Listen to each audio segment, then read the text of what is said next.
So, given everything that we just described and what you described as far as where you want more hair, let me now describe a day in the life of the procedure. Okay. This usually answers a lot of questions. Let's assume that you have enough donor hair, and only the doctor can determine your donor hair, but in situations similar to yours, the doctor would be encouraged. You'd come to Seattle. It's not here in Portland, it's in Seattle. You'd come to Seattle, you'd meet with the doctor, Dr. Winans. You'd get in around 7:30 in the morning. You'd meet with the doctor and the clinical staff. The doctor would take an eyebrow pencil, and he would draw out your hairline realistically, and you'll have a lot of say in that.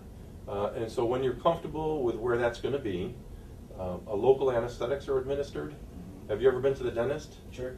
Okay, so then you know a couple pricks of the needle, and you're numb. It's easier to anesthetize a scalp than it is, a deep root of a tooth. So you're pretty numb. And then once you're numb, the doctor will comb through your donor site looking for quality and quantity of hair.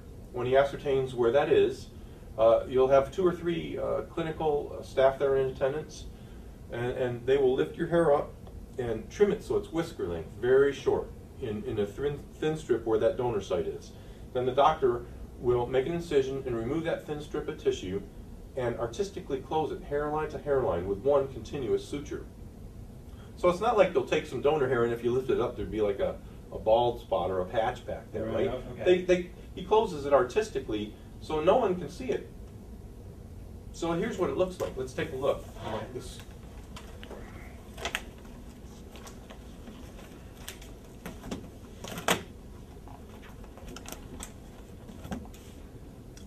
This is an example of somebody who's had the transplant done, and you can see the thin line right here.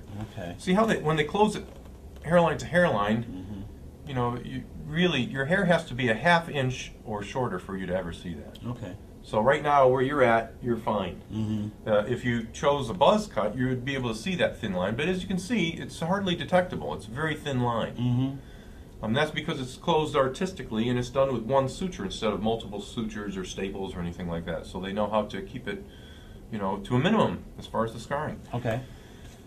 Here's an example of somebody who has had the procedure done before and after the same day. And his hair is not very long, but can you see where it's at? No. No.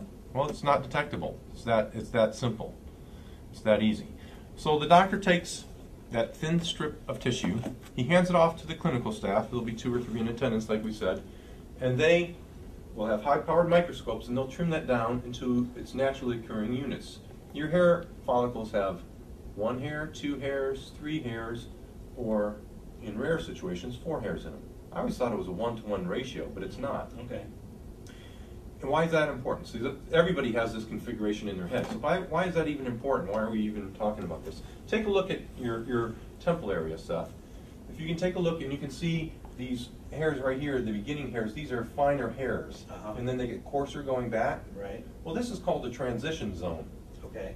And so that's a natural look. So what the doctors will do is the doctor knows where those hairs are. When they trim these out, these ones will be set aside, kind of similar to in this dish. See, there's some 3s, there's 2s, there's 1s. Okay, right. The 1s will be used at the very front of your hairline to create that transition zone, that natural look. Okay. And then 2s, 3s, and 4s will be going back to build density. So that's why you'll have that natural kind of a look. Well, that's why it's not detectable. Okay. I didn't know that.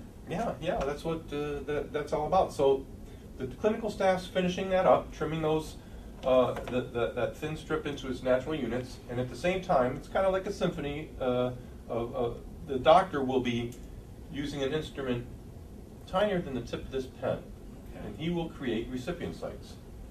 Now let's draw out, and I'm not an artist, but here's your new hairline. The doctor will. Wow, it's not that good at all. Okay, so I am not the artist. Yeah, I really don't want my hair to look like that, actually, no. The doctor is the artist. So the doctor will create recipient sites, tiny angled openings, angled to replicate the flow and pattern of your hair.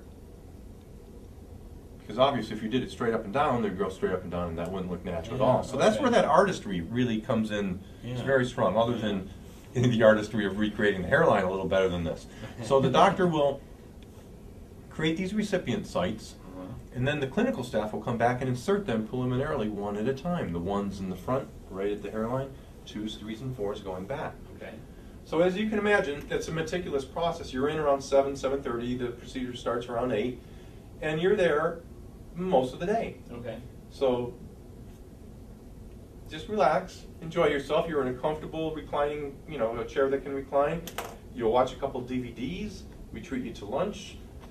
You'll have a couple stretch breaks whenever you need a time out. You say, hey, I need to take a stretch break. So, it's a relaxed day. You're the center of attention. We want to make sure that you're comfortable, happy, and that you get the outcome as far as the hair result that you want. So, essentially, that's about what the day is like. And